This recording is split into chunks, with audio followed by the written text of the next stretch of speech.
कर्माणम तम देवा ब्राह्मणम विदु। आशीर्वाद के देने से रहित है। स्वयं को तो जरूरत नहीं है क्योंकि आत्मवेत्ता हो गया। आशीर्वाद को देने से रहित, जिस किसी ने प्रणाम किया तो प्रणाम करने वाले की इच्छा होती है कि ये सामने वाला जो साधु आदि है, सन्यासी है, मेरे को आशीर्वाद दे। तो आशीर्वाद के देने से रहित, आरंभ यानी प्रयत्न विशेष, उससे रहित, निर्नमस्कार, अरे किसी को नमस्कार करने से रहित, और अस्तुतिम, स्तुति दूसरे से स्तुति सुनने से रहित, अतः दूसरे की स्तुति करने से भी रहित और स्वयं की स्तुति सुनने से रहित, तो प्रणाम आदि करवाने से रहित, और अक्षीणम दीनता से रहते, अक्षीण का तो दीनता से रहते, और क्षीण कर्माणम सारे कर्म को नष्ट करता हुआ, जिसके सारे कर्म कैसे हो नष्ट हो गए, ऐसे उसको देवता ब्राह्मणम विदु, उसको क्या कहते हैं, ब्राह्मण जानते हैं। ठीक है ना, क्योंकि एक वाक्य आता है, प्रणमतहम नारायणाम श्रेष्ठर आशीर्वाद है प्रीज्यते, ये स्मृति है कि जो प्रणाम करते हैं, प्रणाम करने वाले पुरुषों को शिष्टों के द्वारा आशीर्वाद देना चाहिए। शिष्ट महापुरुषों के द्वारा जो प्रणाम करते हैं उनके द्वारा प्रणाम करने वालों को, शिष्टों वाले जिसकी स्तुति कर रहे हैं, जो जिसके प्रणाम कर रहे हैं, उन प्रणाम करने वालों के लिए ऐसा है कि उनके द्वारा जो प्रणाम करने वालों को क्या करना चाहिए, आशीर्वाद देना चाहिए। ये स्मृति है, प्रणमताम नारायणाम श्रेष्ठर आशीर्वाद पूज्यते। तो व्यक्ति कोई भी जब प्रणाम करता है तो उसके मन में एक कामना रहती है, ये मेरे को आशीर्वाद दे, ऐसा नहीं। बहुत जगह देखा भी जाता है, मंदिर में जाते हैं तो मंदिर में इसी भावना से जाते हैं कि भगवान मेरा कल्याण करे, आशीर्वाद दे। और साधु आदि के पास में, आश्रम आदि में भी जाते हैं तो वहां पर प्रणाम करते हैं, इसी मनोकामना से जाते हैं। तो इसलिए नियम भी है, स्मृति है, इसीलिए तो इसको ही प्रणाम करेंगे। तो सन्यासी को जो ब्रह्मवेत्ता है, तो वहां पर वर्णन कर दिया, निराशीषम, आशीर्वाद देने से रहे थे, अनारंभ आरंभ को प्रयत्न आदि करने से रहे थे, क्योंकि आशीर्वाद आदि देगा तो पहले भीड़ भी लग जाएगी। यहाँ पर यदि किसी आश्रम क्षेत्र आदि में रहता है तो आशीर्वाद देने लगा तो सुन लिया, किसी ने सुन लिया कि भाई ये महात्मा जी ने आशीर्वाद मेरे को दिया था, जिससे मेरा एक काम बढ़ गया, तो लोग आकर ढूंढते ढूंढते वहीं पहुंच जाएंगे, ऐसे नहीं। और फिर ढूंढते ढूंढते पहुंच जाएंगे, एक को दो चार को दिया तो तीसरे पांचवें छठे सातवें की अपेक्षा होगी, ये भी मेरे को आशीर्वाद दें। तो जैसे बड़े बड़े जहाँ पर कथावाचक होते हैं उनको मालूम पड़ जाती है, फिर लोग जाते रहते हैं, इसी प्रकार प्रसिद्धि हो जाती। तो इसलिए आशीर्वाद आदि देने से रहे थे, आरंभ आदि प्रयत्न आदि करने से रहे थे, दूसरे की स्तुति और दूसरे की स्तुति सुनने से रहे थे, और दीनता भाव से रहे थे, कर्मों को नष्ट करता हुआ सन्यास, ऐसे इसको ब्राह्मण कहते हैं।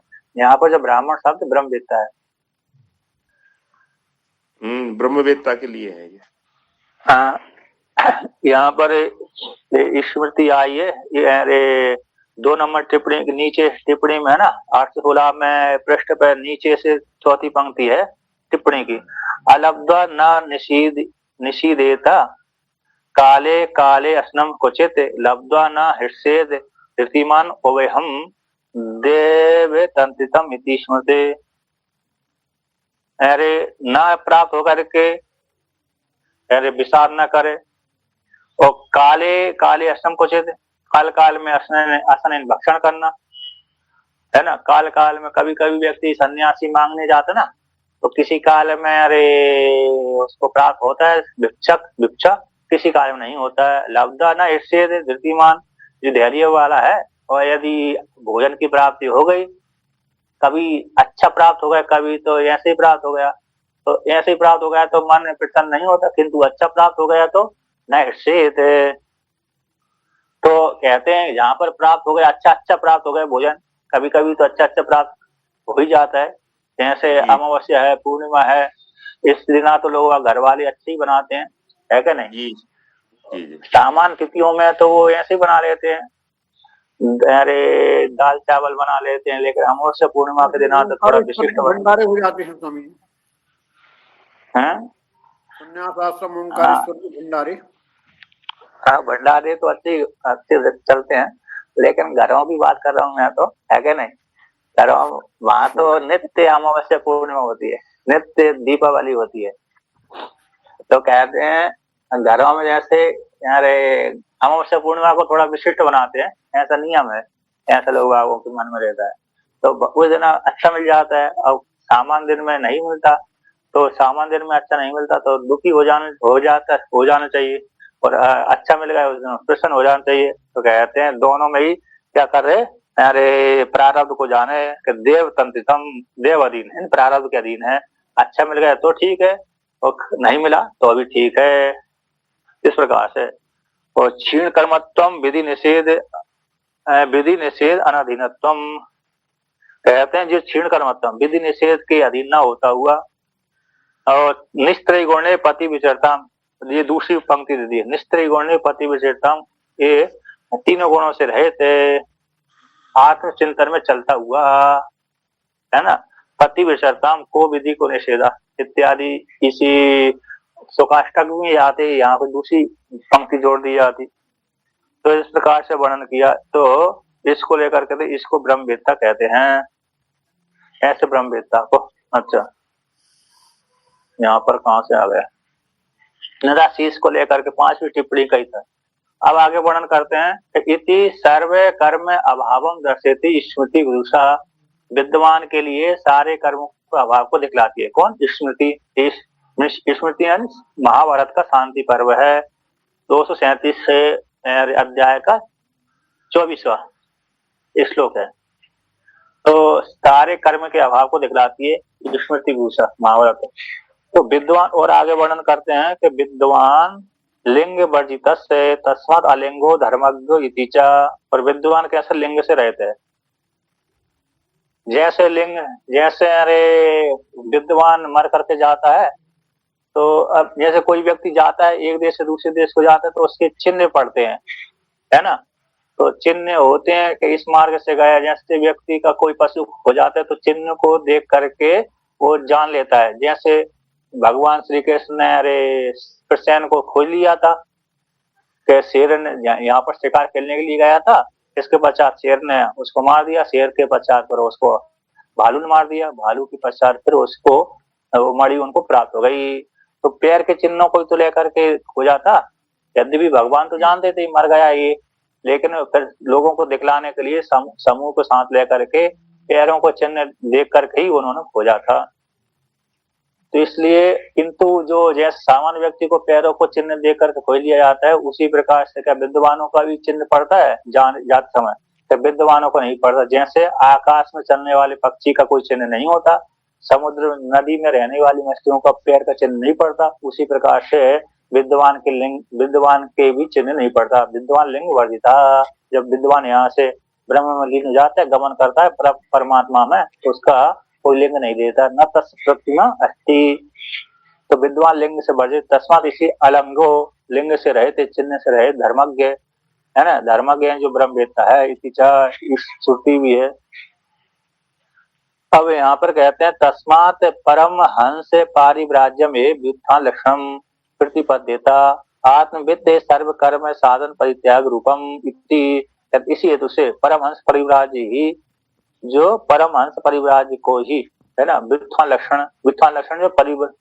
लक्षण जो कैसा परमहंस परिव्राज्य है वो प्राप्त हो जाता है। अर्थात सबका त्याग करके, सबका सारी इच्छाओं का त्याग करके, उपनयन आदि की भी आवश्यकता नहीं, उसका सबका त्याग करके उसको ये सन्यास की प्राप्ति हो जाती है। त्याग कर लिया, वृंदावन हो गया, तो सबका त्याग हो गया, बस कोई भी आवश्यकता नहीं थी। मात्र निर्णय कैसे होता है, वेदांत का चिंतन मात्र छोड़ करके आत्मा का चिंतन करता रहे। तो आत्मवेत्ता के लिए सारे सर्व कर्म साधन, कर्म और कर्मों के जो साधन है उनका परित्याग रूप जो विद्वान लक्षण संन्यास है, उसकी प्राप्ति हो जाती है। इति, तो इति यहाँ पर जो इति शब्द कैसे वित्थान वाक्य के व्याख्यान की समाप्ति के लिए, जो वित्थान वाक्य आया ना, भिक्षाचर्यम चरन्ति, वित्थाय अति भिक्षाचर्यम चरन्ति, इस वाक्य को निवृत्ति करने के लिए है, तो वित्तान को। अब आगे वर्णन करते हैं, यस्मात् पूर्वे ब्राह्मणः एतम आत्मानम आसादन फल स्वभावम विदित्वा सर्वस्मात् साधन फल रूपाद तृष्णा लक्षणाद व्युत्थाय भिक्षाचर्यम तरन्ति स्म। कि जिस प्रकार से यस्मा जिस कारण तस्मात् उसी हेतु से, तो पूर्व के ब्राह्मण, वर्तमान काल के ब्राह्मणों से पहले के जो ब्राह्मण थे, उन्होंने इस आत्मा को, जो आत्मा कैसी है, आसाधन फल स्वभाव वाली है, किसी भी साधन के द्वारा प्राप्त होने वाली नहीं है, मात्र लक्षित होती है, ऐसी जो आत्मा है, साध्य साधन से विलक्षण रूप वाली जो आत्मा है, उस आत्मा को जान करके सर्वस्मा साधन फल रूपात, जितने भी साधन फल रूप वाले, साधन और साध्य रूप फल से, ऐसा लक्षण से, जो ऐसा के द्वारा प्राप्त होने, पुत्र वित्तेषणा लोकेषणा आदि जो उनके द्वारा ऐसा हो गई फल, उनके माध्यम से फिर फल की प्राप्ति हो जाती है। तो सर्वस्मा साधन फल स्वरूप है, फल के जो साधन रूप है उनसे ऐसे ऐसा और फल से भी रहित है, विलक्षण है। कहते हैं इस लक्षण से पुत्रेषणा वित्तेषणा लोकेषणा सारे से उठ करके और साधनों से ऊपर उठ करके वित्थाय भिक्षाचर्यम तरन्ति, उन ब्राह्मणों ने सबका त्याग करके भिक्षा का आचरण किया था, स्मरण किया था, भूतकाल का भूत कराते अव्य है, तो भिक्षा का आचरण किया था उन्होंने, आतक करते थे, सबका त्याग करके संन्यास धारण करके फिर आत्मा का चिंतन करते थे इस प्रकार से। तो दृष्ट अदृष्ट आत्म कर्म तत् साधनम चहित्वा, दृष्ट प्रत्यक्ष जो यज्ञ आदि संध्या बंधन आदि दृष्ट हो गए, अदृष्ट परलोक के लिए, अदृष्ट कौन से हो गए, परलोक के लिए, उपासना आदि के माध्यम से परलोक के लिए कर्म, वो सारे कर्म और कर्मों के साधन हैं। कर्म और कर्मों के साधन यज्ञोपवीत आदि हो गए, क्योंकि यज्ञोपवीत आदि के माध्यम से व्यक्ति कर्म करेगा, संध्या बंधन करेगा, तो कर्म और कर्मों के साधनों को त्याग करके भिक्षा का आचरण करते थे। तस्मात् अद्यत्वेपि ब्राह्मणो ब्रह्मवित् पांडितम पंडित भावम एतद आत्मविज्ञानम पांडित्यम निर्विद्य निशेषम विदित्वा आत्मविज्ञानम निरअवशेषम कृत्वा इत्यर्थः। तस्मात् इसी हेतु से अद्यत्व वर्तमान काल में भी, आज भी ब्राह्मण ब्रह्मवेत्ता, ब्राह्मण का तो ब्रह्मवेत्ता, पांडित्यम, अब पांडित्य किसको कहते हैं, पंडित भाव को कहते हैं, पंडित के भाव को ही पांडित कहते हैं।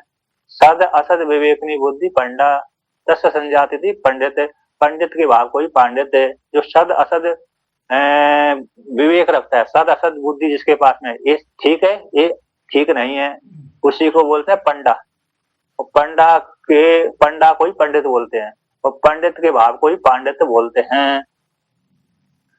तो जो पंडित है, तो यहाँ पर जो पंडित रूप जो पांडित है, यहाँ तो ब्रह्मवेत्ता वाला पंडित है। कैसे ब्रह्मवेत्ता को, ऐसे जो पांडित है, पंडित भाव है, यानी ऐसे पांडित भाव को लेकर कहते हैं एतत् आत्मविज्ञानम। तो आत्मविज्ञान रूप जो पांडित है, उस पांडित्य को वो साधक सन्यासी निर्विद्य निशेषम विदित्वा, अच्छी प्रकार से जान करके, तृष्णा को त्याग हो ही गया, उस आत्मा को जान करके आत्मविज्ञानम कहते हैं, आत्मविज्ञानम निरअवशेषम कृत्वा, आत्मविज्ञान को, तो आत्मविज्ञान को अच्छी प्रकार से जान करके विदित्वा, चार प्रकार के ज्ञानों के द्वारा जान करके, यहाँ पर चार प्रकार के ज्ञान आए हैं। चार प्रकार के ज्ञान कैसे आते, वार्तिक में आता है, अरे वार्तिक में 817 नंबर पृष्ठ की टिप्पणी में है, 7वीं नंबर टिप्पणी में, लेकिन जो वार्तिक है तो उसको कहते हैं 1 2 3 4 5 6 7वीं पंक्ति है। तो वार्तिक में कैसे चार प्रकार का ज्ञान, पदार्थाधिगति पूर्वम ततस्तद अभिसंगति वृद्धार्थ हिनोति पश्चात ततो वाक्यार्थ बोधनम इति। ये चार वाक्य, पहले सबसे पहले पदार्थ अधिगति, पदों के अर्थ का ज्ञान हो जाना, तत्पद किसको बोध करा रहा है, त्वम पद किसको बोध करा रहा है, तद ततः उसके पश्चात तद अभिसंगति, तत्पद का और त्वम पद के साथ संगति, हम शब्द का और ब्रह्म के साथ संगति, और फिर वृद्ध, तीसरा नंबर पर आ गया वृद्ध अर्थ विनूति ही, वृद्ध अर्थ का, तत्पद तो भाई व्यापक को बोध कराता है, त्वम पद को क्या करता है, परिच्छिन्न को बोध कराता है। तो परिच्छिन्नत्व जो विरुद्ध है, परिच्छिन्नत्व और सर्वज्ञत्व में विरोध है, ठीक है ना। तो विरुद्ध अर्थ का त्याग कर देना, अन्य विशेषण विशेष का भी त्याग कर देना। इसके पश्चात फिर वाक्यार्थ बोधनम, फिर दोनों का एक कर देना। इस प्रकार से ज्ञान होता है। ये 4 प्रकार का ज्ञान यहाँ पर वर्णन किया। पहले तो पदों का अर्थ जानना, पदों की प्राप्ति हो जाएगी, फिर उन पदों की संगति मिलाना, फिर विरुद्ध अर्थ का त्याग कर देना, फिर दोनों का एक कर देना। तो इस प्रकार से तो आत्मज्ञान को निरअवशेष करके 4 प्रकार के ज्ञान के द्वारा करके निश्चय कर लिया ये ही आत्मा सत्य है।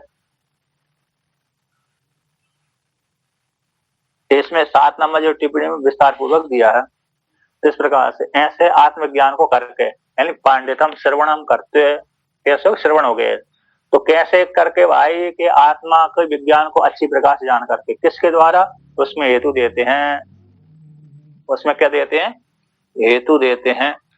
कौन से हेतु है, आचार्यतः आगमतश्च एष्णाभ्यो वित्थाये, शास्त्र और आचार्य के द्वारा, शास्त्र और आचार्य के द्वारा आत्मा को अच्छी प्रकार से जान करके, श्रवण करके और ऐष्णा को त्याग करके, ऐष्णा को त्याग करके, ऐष्णा को पहले त्याग कर दिया, तो शास्त्र आचार्य के वैराग हो ही गया था, शास्त्र आचार्य के पास चला गया, तो आचार्य ने उसको आत्मा का अच्छी प्रकार से उपदेश कर दिया कि आत्मा ऐसी है, तत्पदवाच्य ऐसा है, तुम पदवाच्य ऐसे है, दोनों का एक इस प्रकार से होता है। अब आगे कहते हैं तो त्याग आचार्य के द्वारा त्याग कर श्रवण करके फिर मनन करेगा। अब वहीं गुरुकुल में रह करके तो कहीं भी तो अरे पास में तो एकांत में जाकर के तो मनन करने के पश्चात निध्यासन करेगा, तो निध्यासन के द्वारा फिर अपरोक्ष साक्षात्कार उसको हो जाएगा। इस प्रकार से करेगा। तो ऐष्णा व्युत्थान, ऐष्णा कहते हैं, ऐष्णा अरे ऐष्णा शब्द है ना, यहाँ पर विवेक वैराग के द्वारा ऐष्णा से ऊपर उठ करके आचार्य के द्वारा, श्रुति और आचार्य के द्वारा अरे के द्वारा कर्तव्य ज्ञान को विशेष रूप से जान करके बाल रूप से दृष्टाचेत, अच्छा ऐसा आगे अन्वय वर्णन किया है। तो ऐष्णा व्युत्थान अवसानम, ऐष्णा का व्युत्थान अवसान, ऐष्णा का सबका त्याग करके, ऐष्णा का त्याग कर दिया, तब ऐष्णा को त्याग कर देगा फिर उसके बाद बच्चा ही क्या है, हमारे पास हमने सबको त्याग कर दिया तो एक ही बचता है, भाई राम राम जपो, है क्या नहीं। तो इस प्रकार से जब वो सबका त्याग ही कर दिया, अब एक ही आत्मा का चिंतन है, तो ऐष्णा से व्युत्थान अवसान ही त्याग हुआ, यानी फिर तो वह पूर्ण ब्रह्म ही हो जाता है। क्या इच्छा ऐष्णाओं का त्याग हुआ और फिर तो आत्मज्ञान हो ही जाता है पूर्ण रूप से।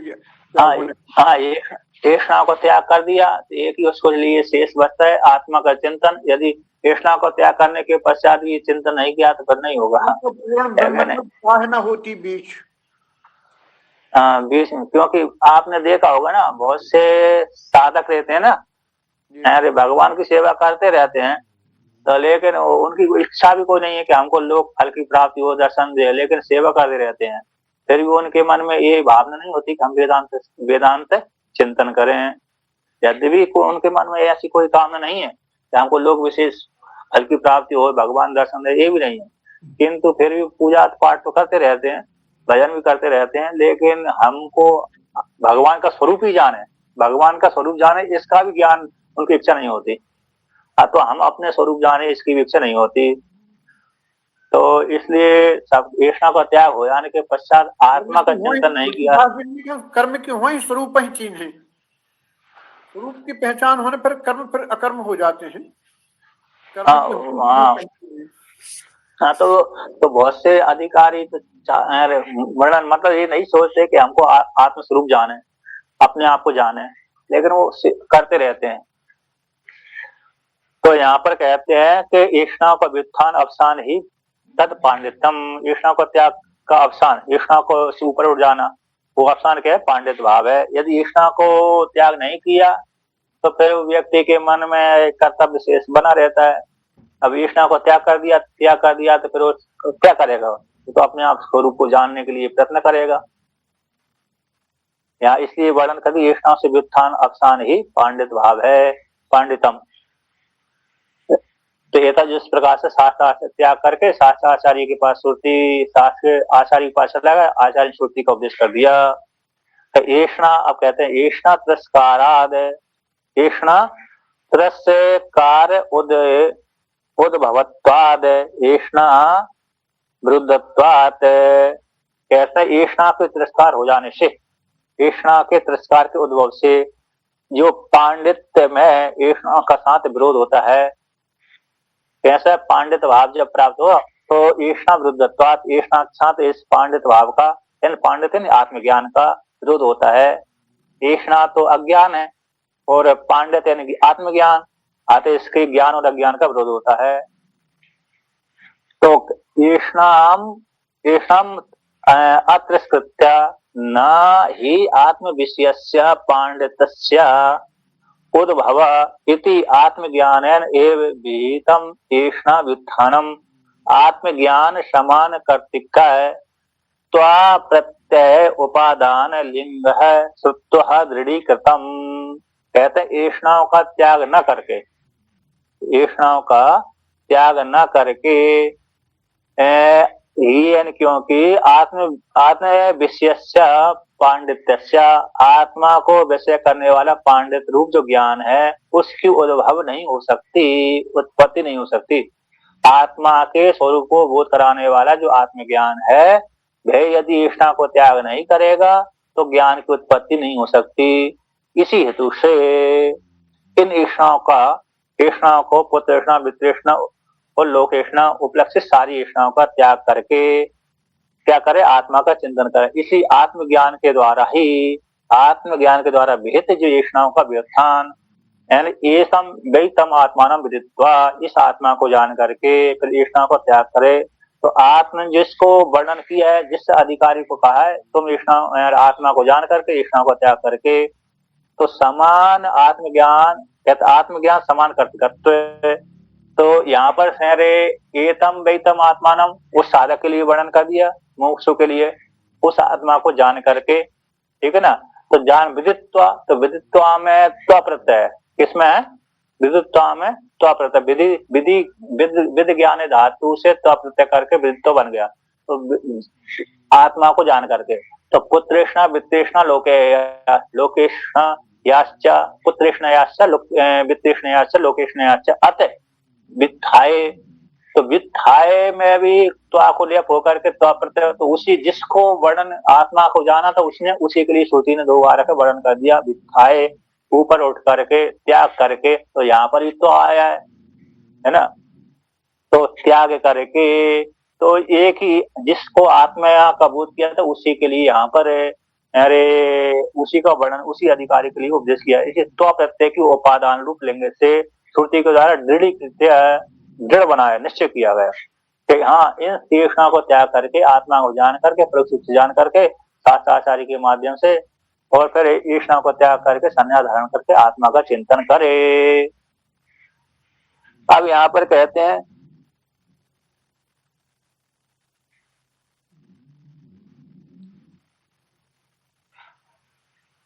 इसमें वर्णन कर दिया, उन्होंने ऐष्णा को तिरस्कार करके पांडितम उद्भवती, इसलिए उस अधिकारी के लिए, सन्यासी के लिए ऐष्णाओं का उन मतलब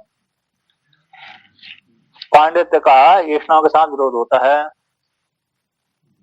इसलिए पांडितम अत्र निर्विद्य, पांडित को अच्छी प्रकार से करके उन ऐष्णाओं से त्याग है का विधान उचित ही है। यहाँ पर वर्णन किया था तेन व्युत्थान का समान कर्तृत्व होने पर, तेन पांडित शब्द से निरुक्त, यहाँ पर 19 नंबर टिप्पणी पे तेन का अर्थ कहते पांडित शब्द से निरुक्त 4 प्रकार के आत्मज्ञान के द्वारा व्युत्थान का समान कर्तृत्व, आत्मा को जान करके, अच्छी प्रकार से जान करके, उसी के पश्चात फिर त्याग करके, ऊपर उठ करके, तो समान कर्तृत्व में त्वा प्रत्यय का उपादान ग्रहण किया गया है, अनुष्ठान किया गया, सेवन किया गया। ऐसे लिंगभूता और श्रुति, लिंगभूता जो श्रुति है उसी के द्वारा दृढ़ीकृतम, उस श्रुति के द्वारा जिसको जानकर, विदित्व जान करके फिर वित्थाय उठ करके, तो श्रुति के द्वारा पुनः दृढ़ निश्चय किया गया। इसी नियम रूप से प्राप्त होता है, वित्थान रूप से उसको प्राप्त हो जाता है। तो व्युत्थान के द्वारा सबका त्याग कर दी, संन्यास धारण कर लिया। इसके पश्चात फिर आत्मा का चिंतन करता रहता है, चिंतन करे। अब वे कहते हैं, अब पांडित्य शब्द का अर्थ कर दिया, तो पांडित्य का आत्मज्ञान, 4 प्रकार के ज्ञान के द्वारा अब उसने आत्मा को अच्छी प्रकार से जान लिया, निश्चय कर लिया। अब वो मनन करता है, तो मनन करके फिर निध्यासन करेगा। आत्मवारे दृष्टव्य, श्रोतव्यो, मंतव्यो, निध्यासितव्य किया जाएगा। तो तस्मात् एष्णाभ्यो व्युत्थाय ज्ञान बल भावेन बाल्यन तिष्ठसेत स्थातुम इच्छेत। इसलिए एष्णा से ऊपर उठ गया, तीनों एष्णाओं को, सारी एष्णाओं को त्याग करके, तृष्णाओं को त्याग करके, व्युत्थाय त्याग करके ज्ञान बल भाव से, ज्ञान बल भाव से मतलब आत्मज्ञान, जो पांडित्य भाव उसने प्राप्त कर लिया आचार्य और शास्त्र के माध्यम से, तो उसके पास में बल आ गया, कौन सा? आत्मज्ञान बल। ऐसे आत्मज्ञान बल के द्वारा, बाल्य भाव के द्वारा, बल बल के भाव को ही बाल्य भाव कहते हैं। आत्मज्ञान जो बल भाव है उसी को ही बाल्य भाव कहते हैं। ऐसे बाल्य भाव के द्वारा, आत्मज्ञान बल के द्वारा ही तिष्ठा चेत, निध्यासन करे, स्थातुम इच्छेत, उसी आत्मा में क्या करे? स्थित हो जाए, उसी का चिंतन करता रहे। जी। विवेकादि यहाँ पर कहते हैं, विवेकादि बस से, विवेकादि बस से ईष्णा से ऊपर उठ करके पांडित्य भाव को संपादन करके, तस्मात् पांडित्य ज्ञान बल से, पांडित्य के द्वारा, आत्मज्ञान के द्वारा, आत्मज्ञान से और ज्ञान बल भाव के द्वारा स्थातुम होने के लिए इच्छा करे।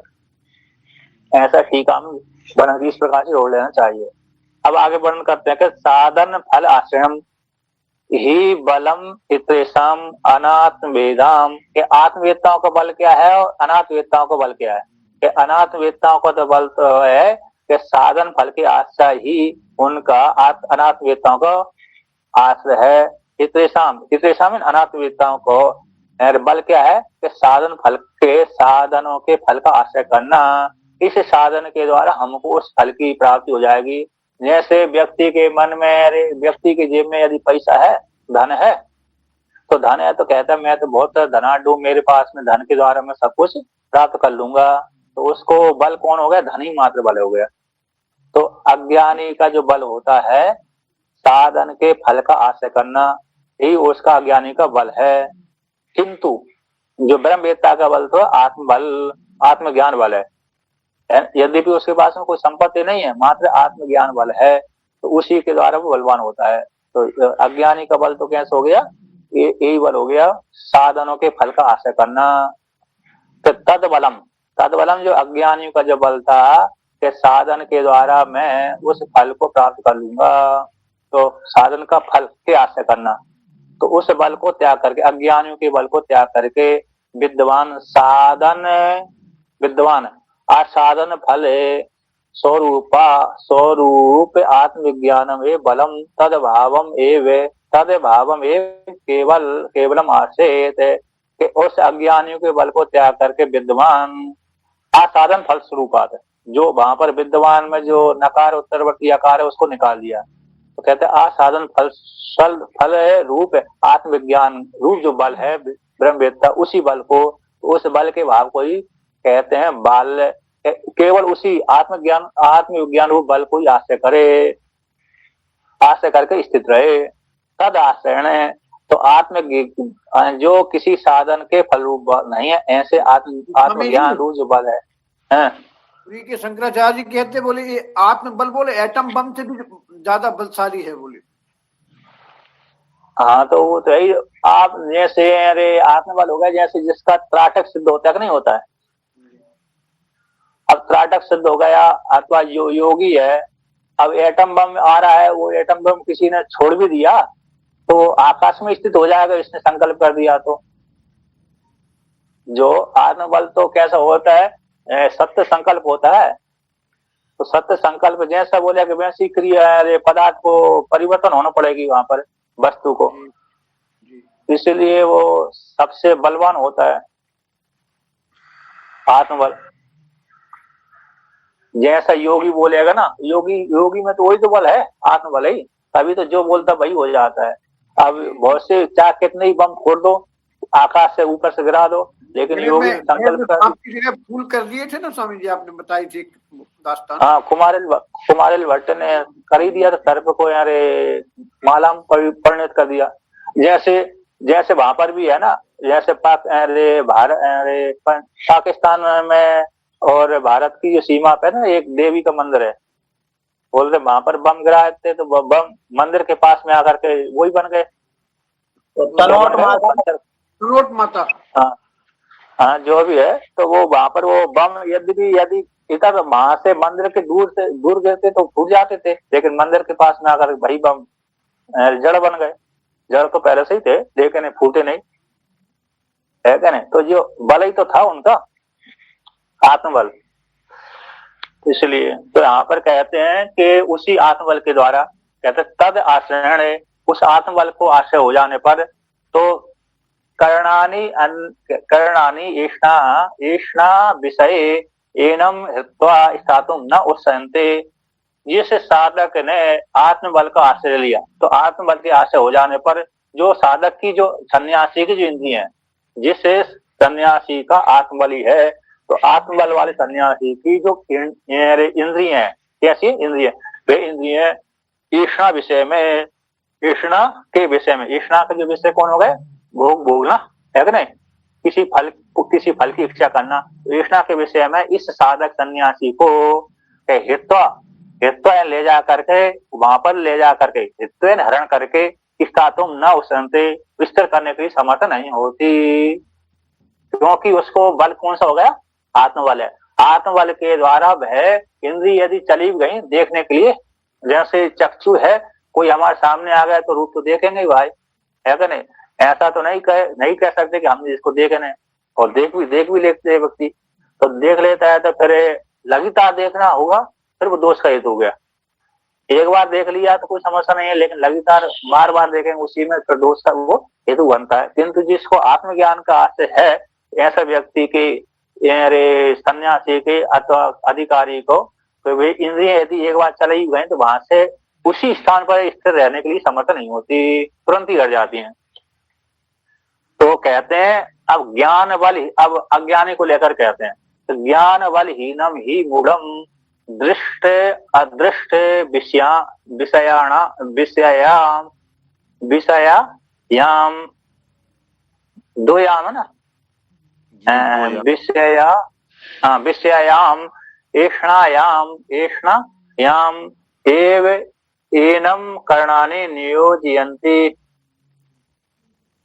तो कहते हैं तो दो ही आकार कैसे हो गए?